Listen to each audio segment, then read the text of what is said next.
Judge's Corner is brought to you by CoolStuffInc.com, the best online retailer for Magic the Gathering singles and sealed product, and GatheringMagic.com, your place to explore the game. Now it's time for Judge's Corner. Hey everyone, I'm David Green, your host of Judge's Corner, and today we're going to be taking a look at a question I get asked quite a bit: how to become a judge. So the first thing we want to take a look at is what exactly is expected of a level 1 judge. Local judges are expected to answer rules questions, pick up trash, enter results in Wizards Event Reporter, announce and post pairings, make opening announcements at the start of events, and much, much more. So how do you become a judge? First, get in contact with a local level 2 or higher judge. They're going to be the person who tests you and mentors you. If you can't find one, go ahead and reach out to your regional coordinator. They're like the judge managers for large areas, and can be found in the link in our description box below. Next, judge at least 2 events in the last 6 months. Did you know that you can be the judge for a regular event, even if you aren't a certified judge? Go ahead and speak with your local tournament organizer about judging some of their events, like Friday Night Magic. Also, try to involve the judge who will be testing you so that they can observe and critique to help you on your way. After that, the area judge and you will set up a time to meet for an interview, assuming that doesn't happen on the same night as them observing you.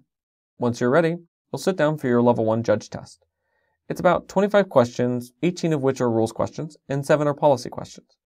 You'll need a score of 70% in order to pass, and if you fail, you'll have to wait at least 2 months before you can retake the test, with that time doubling every single time after that. Alright, so you know the prerequisites to the test, and you found a level 2 judge or higher who will work with you. So next, what exactly do you need to know to pass? Some content you'll need to know include interaction of continuous effects, like what happens if I turn to frog a creature with ethereal armor attached to it, or clone an animated Mutavault. Turn structure, like what are the steps and phases of a turn, or turn-based actions.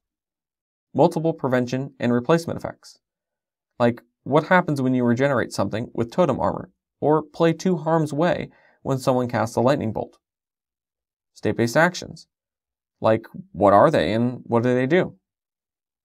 Casting spells and activating abilities, like what are the 7 steps involved in casting a spell? Handling triggered abilities, like what happens when multiple triggers happen at the exact same time? Combat and combat damage, like how does damage get assigned, or what is the blocking assignment order? And resolving spells and abilities, like what happens when some or all of the targets go away for a spell, or what happens when Grim Lavamancer is no longer in play when its ability goes to resolve. You'll also want to have a good understanding of Two-Headed Giant, as questions may come up based on it on the test. You can actually find a great video detailing everything for Two-Headed Giant on our channel. You may also want to read over the Judging at Regular document, which is a 2-page document detailing everything you'll be doing to fix or handle issues that occur at regular events, like FNM. Finally, you should have a basic understanding of the Magic tournament rules, such as, how do you determine the number of rounds for an event? What are the recommended, minimum, and maximum time limits for a round? And what happens when time runs out during a match? These are just a few things that you should be familiar with. I'd give the Magic tournament rules a good read-through. You don't need to know everything, but you should know most of the stuff that you deal with typically as a player. Alright, so now that you know what to study, what exactly can you do to help study? What resources are out there that can help you study for your level 1 judge test? Aside from watching these videos, I recommend you read articles on the rules, like with cranialinsertion.com, or listen to a podcast like judgecast.com. I personally recommend you log into Judge Center and take some of their easy practice exams. Instead of grinding them, try to take 1 or 2 and review the material on those tests. See what you got wrong and what you got right, and review afterwards to read the detailed explanations to every question. You could also take the Rules Advisor test, which is similar to the Level 1 Judge test, and passing it would also give you access to take the Level 1 Practice test.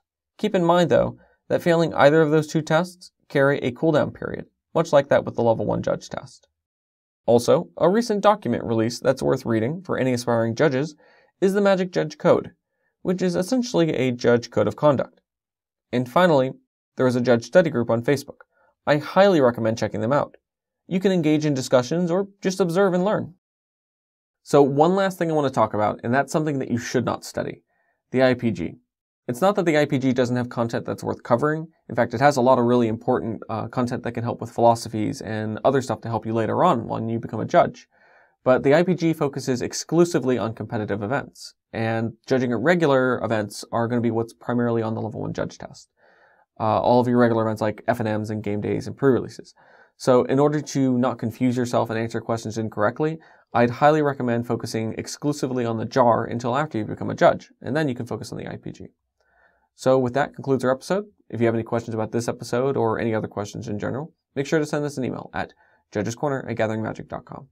And if you like this video or any other content Gathering Magic produces, we'd really appreciate it if you click subscribe or even like this video. It helps our channel out a lot. So until next time, make sure to shuffle thoroughly, play at a reasonable pace, and good luck on your test.